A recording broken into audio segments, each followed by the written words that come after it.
Olá, você acompanha agora o Fatos em Foco, a sua revista eletrônica com notícias e entretenimento. Eu sou Maria Alice Dias e você vai ver agora os principais destaques de hoje.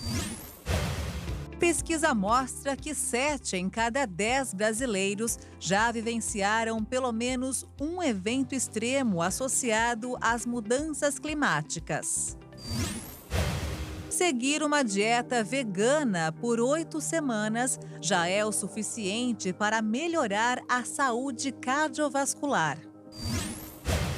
A cesta de produtos para a ceia de Natal deste ano está mais cara e, para driblar a inflação, vale a pena fazer algumas mudanças no cardápio. Seja por uma seca extrema, uma forte onda de calor ou até mesmo tempestades cada vez mais fortes, de cada 10 brasileiros, 7 já vivenciaram um evento climático extremo. É o que mostra uma pesquisa inédita feita pela Inteligência em Pesquisa e Consultoria Estratégica a pedido do Instituto Polis. Entre os episódios sofridos mais citados pelos entrevistados estão as chuvas muito fortes com 20%, seca e escassez de água com a mesma porcentagem das chuvas, alagamentos, inundações e enchentes com 18%. 10% já sofreram com temperaturas extremas, 7% com apagão, ciclones e tempestades de ventos, 6% e, por fim, queimadas e incêndios com 5%. Para realizar esse levantamento, o IPEC ouviu 2.000 pessoas com 16 anos ou mais entre os dias 22 e 26 de julho deste ano. Para além desses dados preocupantes, a pesquisa mostrou ainda que as temperaturas extremas, ou seja, muito frio ou muito calor, são as ocorrências mais associadas pela população à crise climática. Em termos práticos, porém, a falta de água e a seca são os eventos que mais preocupam, sendo apontados por 34% dos respondentes.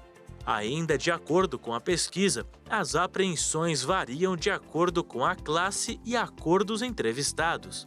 Alagamentos, inundações e enchentes preocupam mais as classes D e E, sendo indicados por 25% dos entrevistados desse segmento, do que as classes A e B, com 19%. Para os pesquisadores que integram o Polis, as respostas também indicam que a população brasileira defende o investimento em fontes renováveis de energia para combater as mudanças climáticas.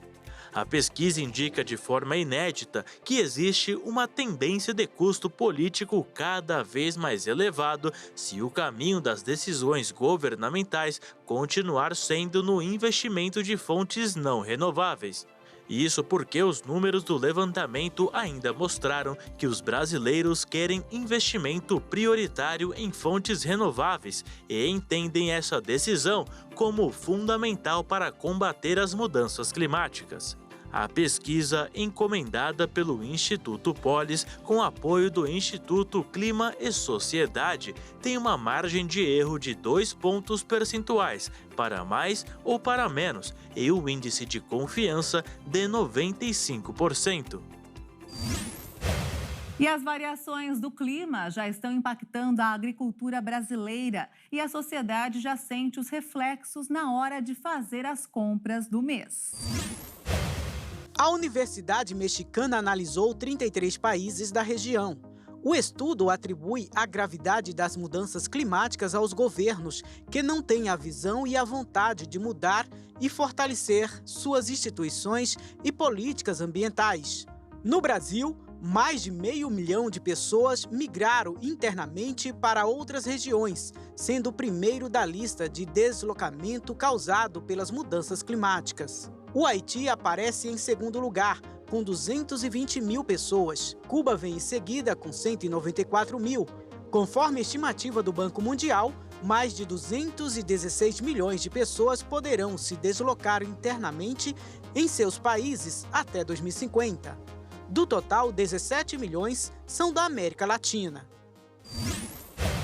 Um estudo inédito conduzido por pesquisadores da Fiocruz e da Universidade Federal do Rio de Janeiro fez um alerta preocupante sobre a saúde dos brasileiros. O levantamento demonstrou um potencial risco de aumento da mortalidade por doenças cardiovasculares e respiratórias devido ao estresse térmico, um termo técnico para definir o impacto do aumento das temperaturas no corpo humano. Altas temperaturas, praticamente um sol para cada um. Tá difícil para todo mundo. Como lidar com tanto calor? Com os termômetros lá em cima, muitas vezes a saúde fica abalada. Muito ruim mesmo, porque aí a pressão sobe, a gente passa mal, mas aí seja a vontade de Deus, né? Como é que tem feito diante dessa situação, desse calorão? Às vezes fica estressada assim no dia a dia, sente aquela coceirinha no corpo, essas coisas? Fica. É que eu ainda tô na menopausa, sabe? Eu suo mesmo. Meu Deus, tem que tomar banho o tempo todo. Aí que piora a minha situação. Aí que piora. Piora muito.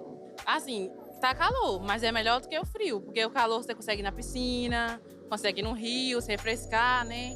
É uma praia, agora me chamando pro colezinho pra se refrescar, é bom. Mas não traz nenhum problema assim na questão daquele estresse, não se sente mais estressada não? O corpo às vezes dá aqueles problemas maiores devido ao calor? Sim, às vezes a gente sente um mal-estar, né? Mas nada que um banho refresca, né? Tá complicado, tá quente demais, mas a gente tem que tomar muita água aí para tentar ver se ameniza. No dia a dia, quais os efeitos assim no corpo que você sente devido a esse calor? Não, o cansaço é demais. O cansaço, na minha atividade mesmo, tem que, às vezes a gente vai para o interior, é distante, você sai, o carro não vai no local, você tem que ir a pé, aí é muito quente e desgastante. Dor de cabeça, o corpo fica pesado, né? Você só quer deitar, a preguiça bate, né? Aí tomar banho, né? Pra ver se refresca e beber bastante água, né? O metabolismo fica alterado. Muito alterado. Fica lento, né? No caso, né? De acordo com Dayana, a filha dela é a que mais sofre. Assim no pescocinho, que ela é bem gordinha, aí junta aqui um monte de carocinho, empola tudo. Aí a pulve chega a ficar esmurecida, que ela é elétrica, não para por um segundo. Quando eu vejo ela toda jururu, você já pode saber. E sua demais, as cabeças chegam empolar aqueles carocinhos por causa do suor. Janiele é mãe do Ravi, de 1 ano e 4 meses. Os efeitos do calor são intensos no pequeno.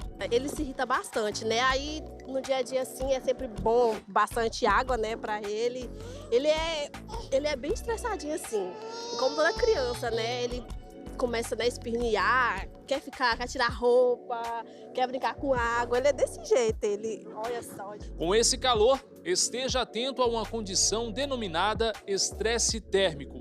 Um estudo do Laboratório de Aplicações de Satélites Ambientais da Universidade Federal do Rio de Janeiro concluiu que 38 milhões de brasileiros sofrem com este mal.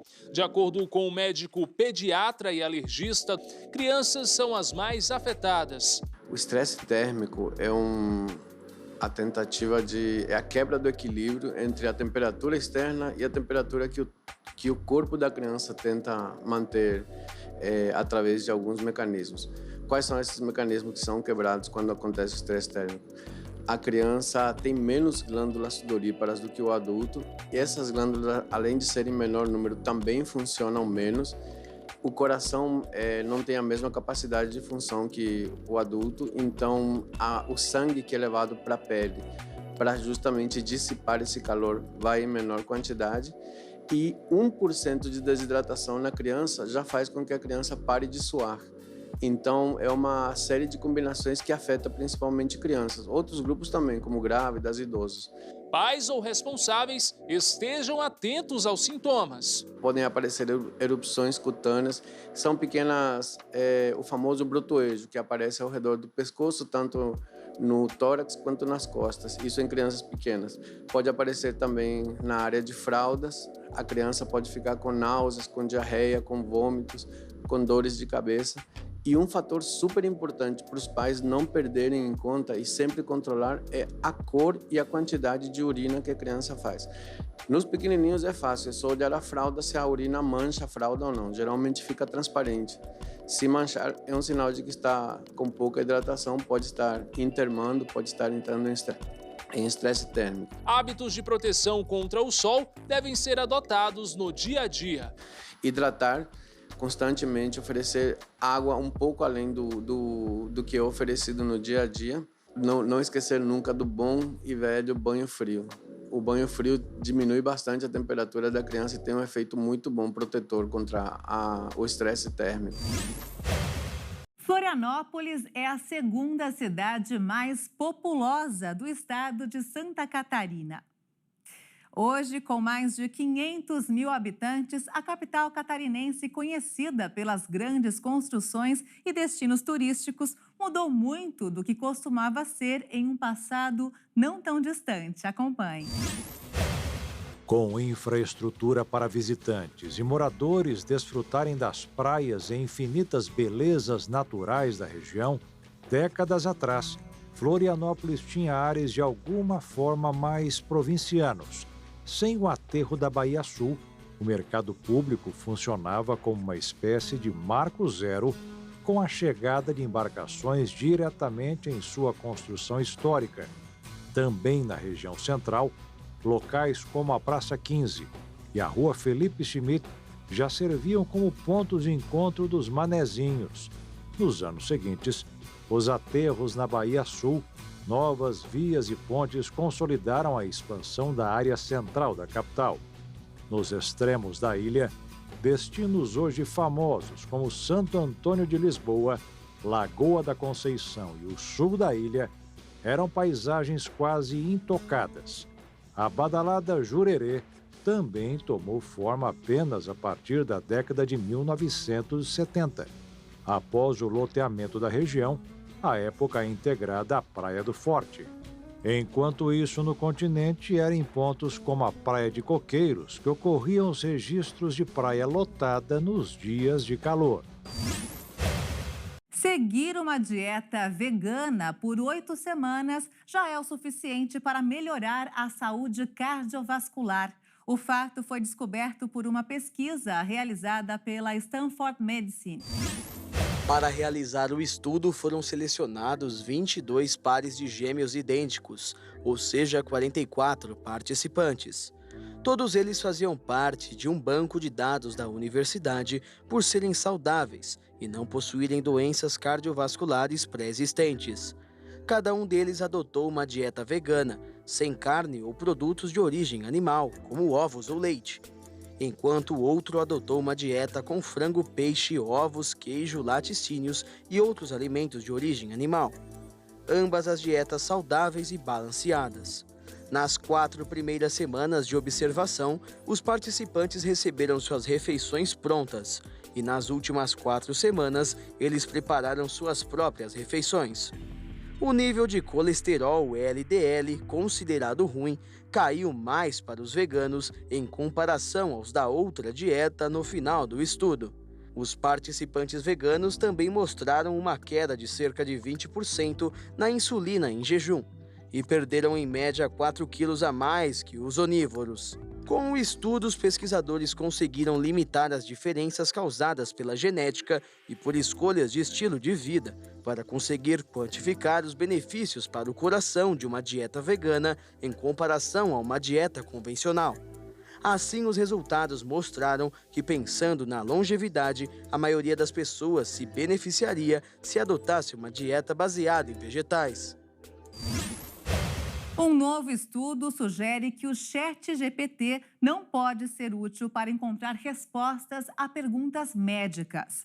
Ao fazer 39 perguntas relacionadas a medicamentos na versão gratuita, o chatbot orienta dosagens equivocadas e pode oferecer risco ao paciente que usar a ferramenta para tirar dúvidas.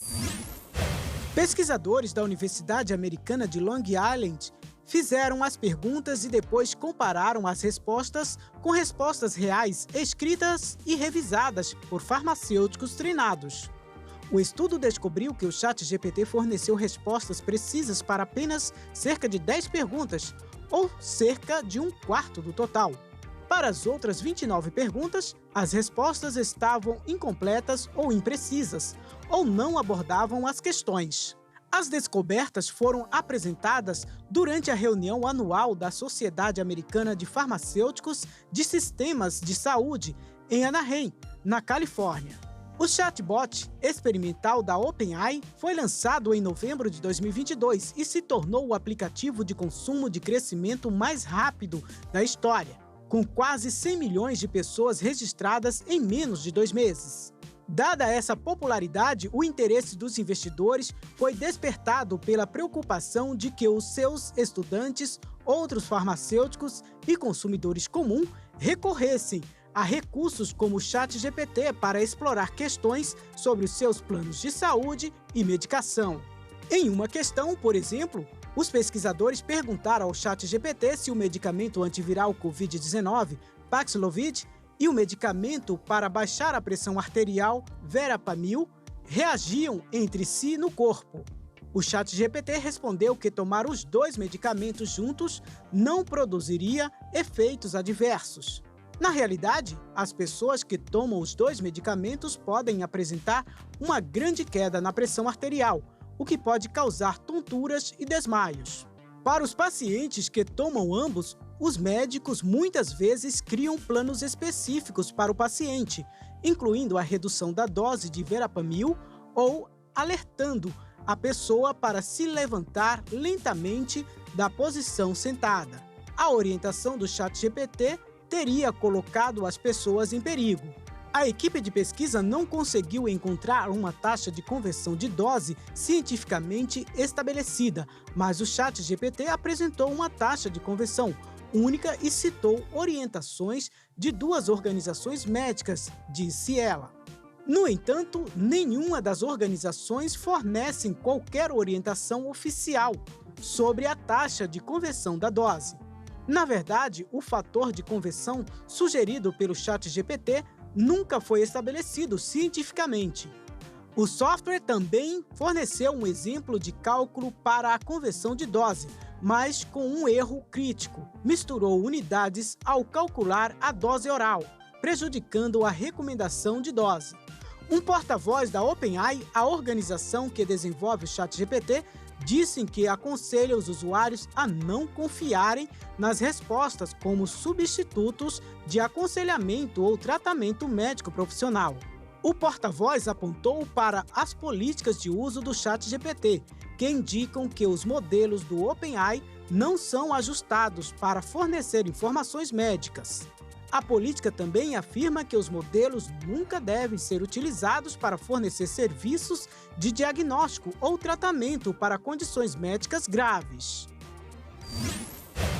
Os atletas russos e bielorrussos que se qualificarem em seu esporte para as Olimpíadas de Paris 2024 poderão participar como neutros, sem bandeiras, emblemas ou hinos.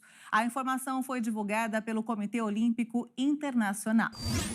Até o momento, os atletas estavam proibidos de competir internacionalmente após a invasão da Ucrânia pela Rússia no ano passado. Mas desde então, foram gradualmente autorizados a regressar como atletas neutros na maioria dos esportes. Desta forma, o Conselho Executivo do Comitê Olímpico Internacional decidiu que os atletas neutros individuais que se qualificaram através dos sistemas de qualificação existentes das federações internacionais no campo de jogo serão declarados elegíveis para competir nos Jogos Olímpicos de Paris. Assim, os atletas neutros da Rússia e da Bielorrússia competirão apenas em competições individuais e nenhuma equipe dos 2 países poderá participar das Olimpíadas. A decisão se refere a atletas individuais neutros, que passaram pelas fases de classificação e não apoiaram ativamente a guerra na Ucrânia, e também não têm contrato com o Exército ou com agências nacionais de segurança. O Comitê Olímpico Internacional também disse que os atletas que apoiam ativamente a guerra na Ucrânia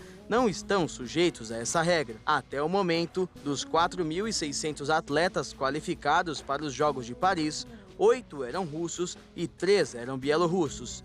E do lado da Ucrânia, 60 atletas se classificaram. Após a exclusão dos russos e bielorrussos do mundo esportivo no final de fevereiro do ano passado, depois da invasão russa na Ucrânia, O comitê pensou 2 vezes em estabelecer o retorno, explicando em diversas ocasiões que os atletas não deveriam pagar pelos atos do seu governo. Em março passado, a entidade olímpica recomendou às federações internacionais que reintegrassem os atletas destas nacionalidades nas competições, sob uma bandeira neutra.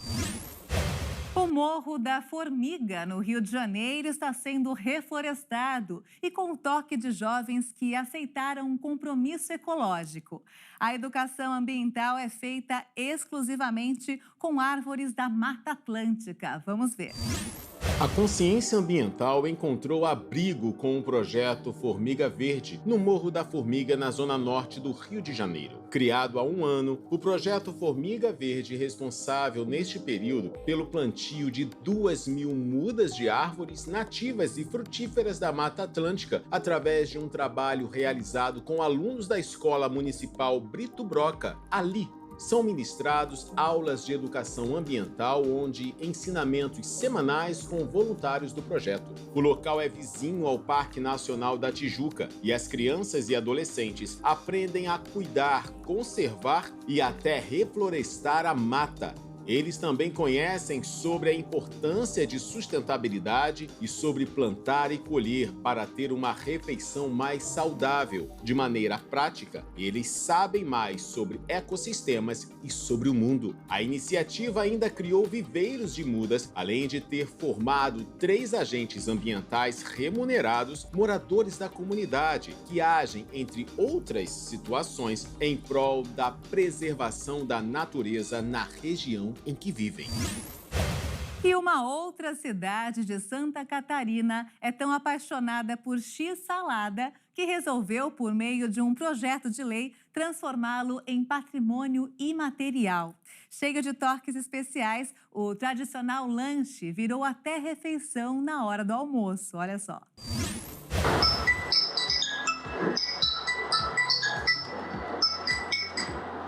Vou fazer bom dia. Sim. Ok, com salada, 100 gramas, ok, 2 bacon e mudaria de coxinha, ok, vou tirar do balcão, tá bom, beijinho, ok, estará pronto, obrigada, tchau, tchau. Coloca na chapa, prepara o pão e no final coloca muita maionese caseira. Esse é o patrimônio imaterial de Criciúma, uma cidade que hoje tem mais de 60 estabelecimentos que trabalham vendendo essa iguaria local. São pouco mais de 215 mil habitantes na cidade. Em algumas lanchonetes, elas chegam a confeccionar por noite mais de 2.000 lanches. E não fica só restrito ao final do dia. Hoje, ele também é vendido no horário do almoço. Olha, até que não me surpreende, porque a gente vê que é uma comida um pouco mais calórica, apesar de ser bem completa, né? E fica uma fácil digestão quando tu almoça, muito mais do que comer à noite, né? Apesar de que sai muito mais à noite. Mas seria o ideal, na verdade, né? Comer no almoço, eventualmente é uma boa refeição.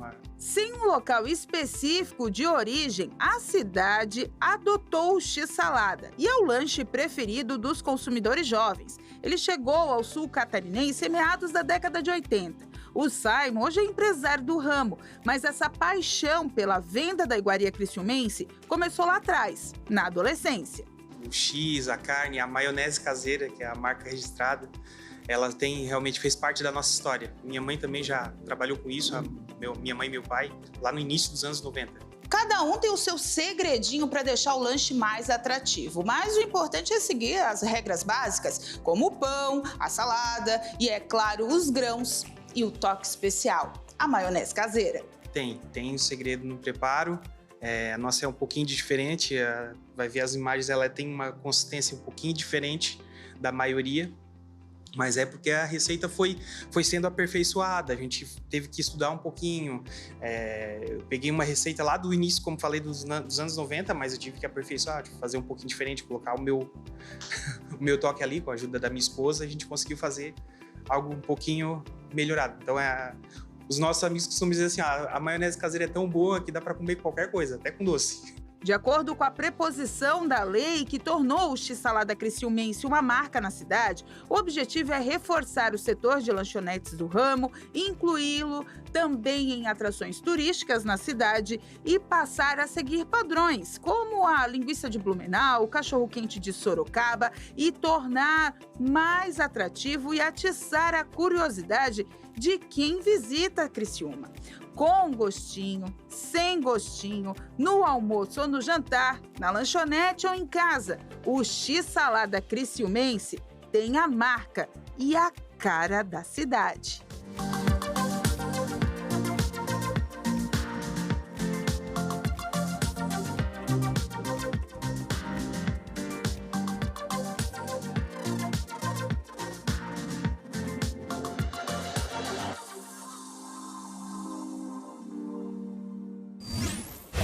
Um mistério espacial inusitado chegou ao fim.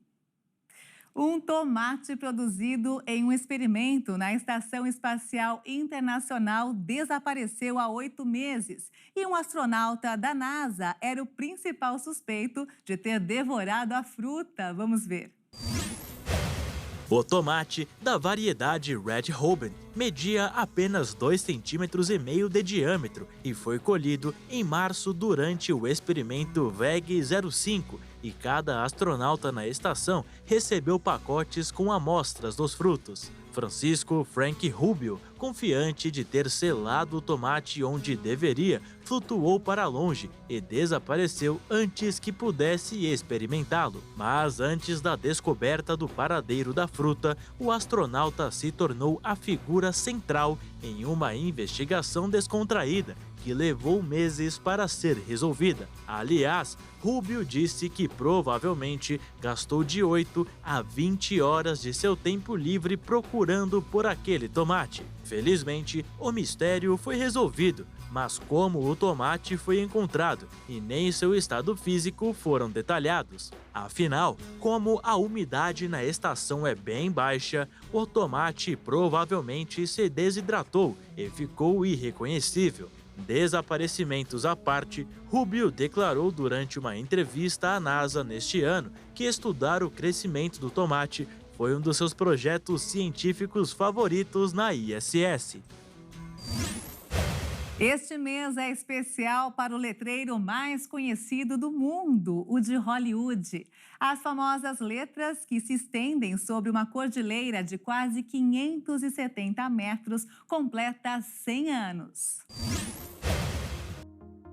O icônico letreiro Hollywood domina a paisagem da Meca do cinema desde antes do cinema falado e se tornou um símbolo da indústria cinematográfica. Pela primeira vez em décadas, parte do letreiro foi iluminado em comemoração ao seu centenário. De acordo com o jornal Hollywood Sign Trust, foram usados quase 1.500 litros de tinta para a reforma em celebração do aniversário.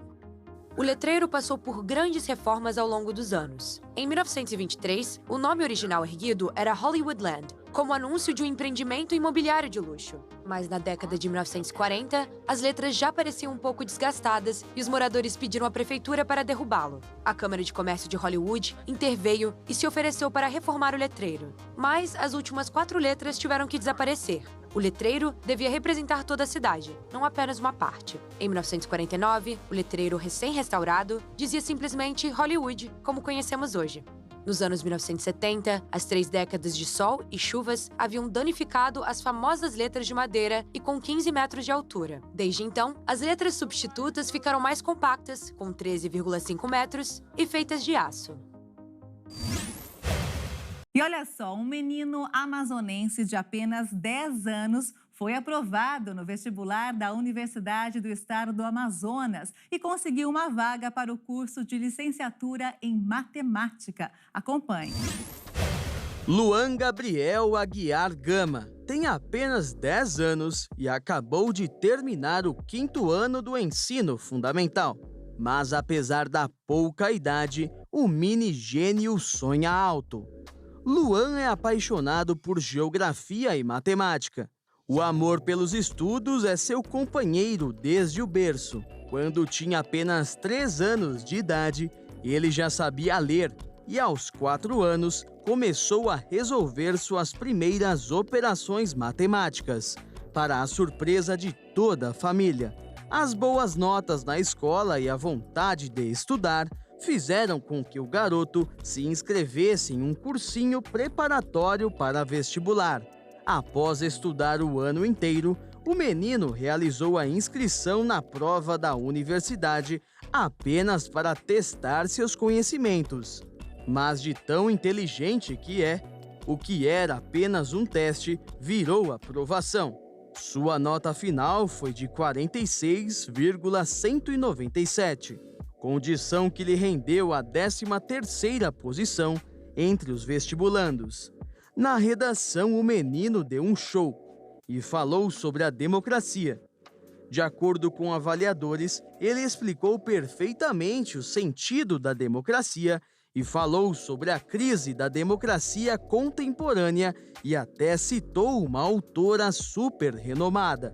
Agora a família do menino está ansiosa para saber se ele poderá fazer o curso, já que, segundo regras da faculdade, o candidato precisa ter concluído o ensino médio para poder ingressar no meio acadêmico.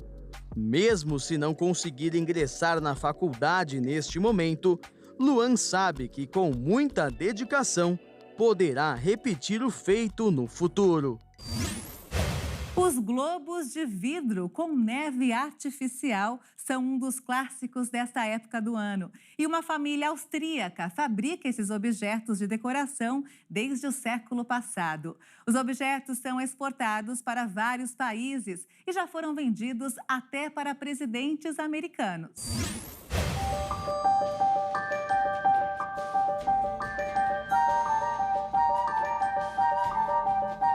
A família Perzi, na Áustria, se tornou conhecida por fabricar globos de neve.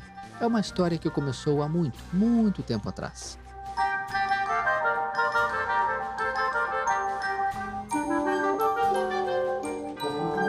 Our snow globe is an invention of my grandfather. He invented the snow globe by mistake. Nosso globo de neve é uma invenção do meu avô. Ele inventou o globo de neve por engano no ano de 1900. Meu avô era fabricante de instrumentos cirúrgicos e queria melhorar a lâmpada para a iluminação de salas de cirurgia. Após alguns testes, acabou criando o globo de neve. Created the snow globe.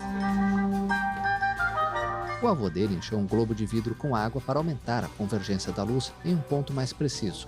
Ao colocar alguns grãos de semolina dentro, observou que a queda deles lembrava a neve. Pronto, nascia o globo de neve, um produto que acabou se tornando famoso no mundo inteiro.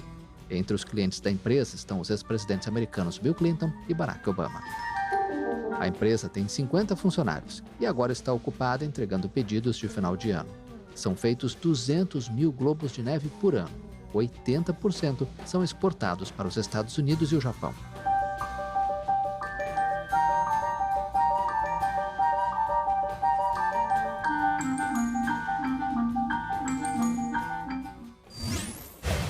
Contagem regressiva para o Natal e já é bom preparar o bolso. Apesar da queda da inflação neste ano, a cesta de produtos para a ceia de Natal está mais cara em relação ao ano passado. Vários produtos sofreram reajuste bem acima da inflação.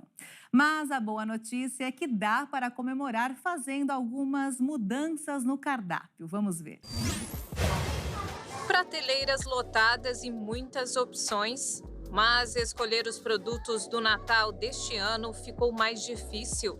A dificuldade tem nome: o preço que só subiu. Eu estou dando uma olhada, pesquisando, porque eu percebi que houve um aumento muito grande nos itens que a gente usa para o Natal, né? Apesar da queda da inflação neste ano, a cesta de produtos para a ceia de Natal está quase 8% mais cara em relação a dezembro do ano passado, segundo o Índice de Preços ao Consumidor, o IPC.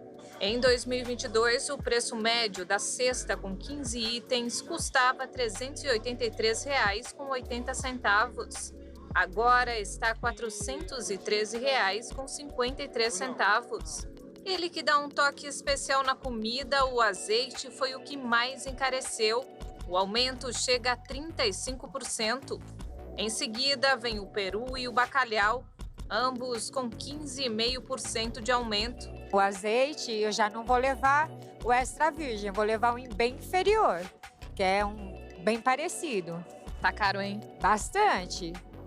Peru, bacalhau, nem pensar. Vou ter que levar frango mesmo.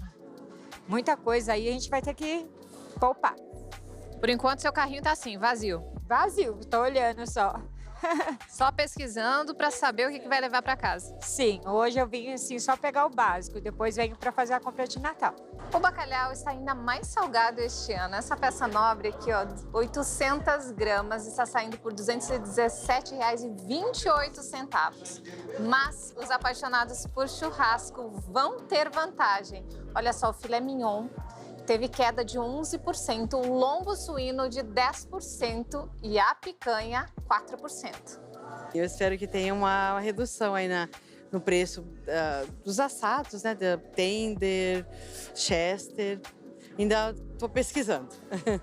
Você vai substituir alguma coisa se tiver muito caro? Sim, eu na verdade ainda não pensei nem direito qual vai ser o menu, mas o que tiver muito caro eu acho que eu não vou levar, não. Mas o tradicional a gente acaba comprando, né? Mesmo que de última hora. Já outros produtos que são importantes na tradição natalina não foram protagonistas nem de crescimento nem de queda nos preços.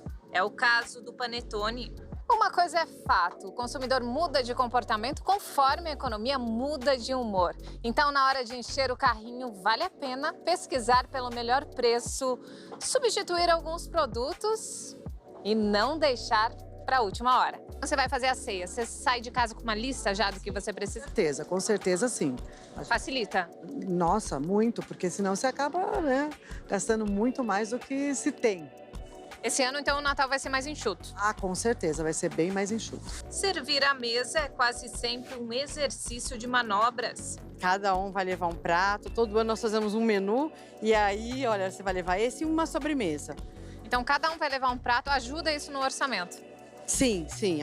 Uma pessoa só responsável é muito complicado. Eu acho que todo mundo tem que participar, tem que colaborar. Mas vale tudo na hora de celebrar ao lado de quem se ama. Vai ser uma ceia mais simples, mas com muito amor. Com muito amor, com muito amor. Você não tenha dúvida.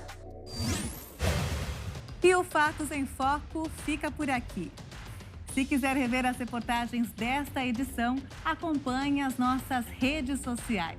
Obrigada pela sua companhia e um excelente fim de semana para você. Tchau!